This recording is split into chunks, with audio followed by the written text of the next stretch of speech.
আসসালামু আলাইকুম প্রিয় দর্শক, ডেইলি ব্লগ পেজের পক্ষ থেকে আপনাদেরকে সবাইকে আরও একবার স্বাগতম।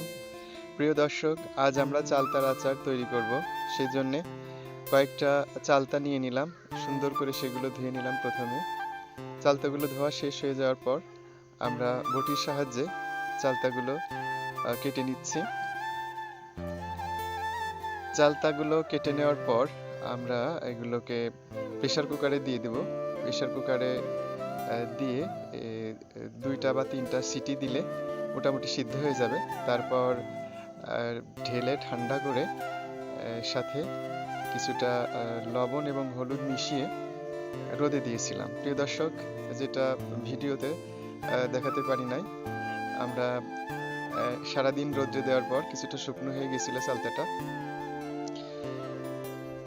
কয়েক ধরনের মশলা আমরা আচারটি তৈরি করার জন্য প্রসেস করে নিলাম। তার জন্য এখানে নিয়েছিলাম রসুন, শুকনো মরিচ, পাঁচফোড়ন, জিরা, সরিষার তেলে আমরা রসুন এবং শুকনো মরিচ কিছুটা ভেজে নিলাম। তার আগে অবশ্য শুকনো মরিচ এবং যে পাঁচফোড়ন ছিল সেটা কিছুটা টেলে নিয়েছিলাম, তারপর সেটা শিলপাটায় গুঁড়ো করে নিব। যাই হোক, আমরা রসুন এবং শুকনো মরিচটা দিয়ে কিছুক্ষণ ভেজে নিলাম। এরপর চালতাটাকে কড়াইতে ঢেলে দিয়ে কিছুক্ষণ আমরা এগুলো নাড়তে থাকবো।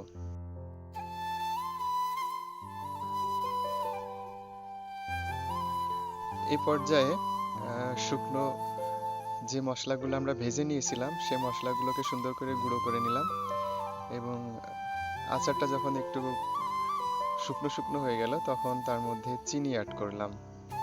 চিনিটা অ্যাড করার পর চিনি থেকে যে অতিরিক্ত পানি বের হয় সেটা কিছুক্ষণ জাল করে শুকিয়ে নিলাম। তারপর সেই গুঁড়ো করা মশলাগুলো ছড়িয়ে দিলাম। আচারটাকে নাড়তে নাড়তে অনেকটা আঠালো প্রকৃতির হয়ে আসলো এবং সবশেষে সেটাকে চুলো থেকে নামিয়ে নিলাম। সুন্দর একটি কালার চলে এসেছে আচারটিতে, দেখতেই লোভনীয় লাগছে। এবং আলিফকে দিলাম, আলিফ একটু খেয়ে দেখো কেমন হয়েছে।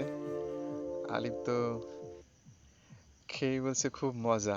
ভিডিও ভালো লাগলে লাইক, কমেন্ট, শেয়ার করে পাশে থাকবেন।